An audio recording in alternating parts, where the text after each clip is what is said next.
இந்த ஹேராம்னு ஒரு படம், கமல் சாருடைய படம். அந்த படத்தை பார்த்துட்டு ராதிகா போய் கமல் சார்ட்ட கேட்டாங்களாம், இந்த படத்துக்கான தமிழ் ரைட்ஸ் எனக்கு கொடுப்பீங்களா அப்படின்ட்டு.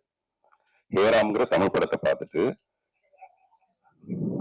கமல் சார்ட்ட போய் ராதிகா மேம் வந்து இந்த படத்துக்கான தமிழ் ரைட்ஸ் எனக்கு கொடுக்க முடியுமா அப்படின்னு கேட்டாங்களாம். அந்த மாதிரி ஒரு ஆங்கில படம் மாதிரி இருந்தது.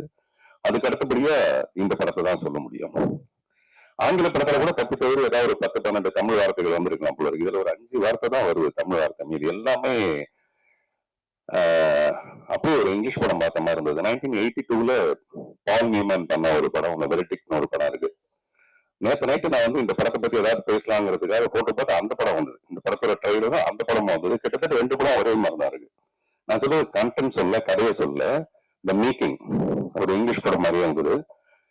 அதுக்கு மேல பாராட்டுறதுக்கு யுகி சேது வந்து அது பொட்டு வச்சுட்டாரு. அதனால அந்த சைடு நான் போகவே தயாரா இல்லை. அதுல வந்து எவ்வளவு டெக்னிக்கல் எக்ஸலன்ஸ் இருந்தது அந்த மாதிரி விஷயங்களை சொல்றதுக்கு.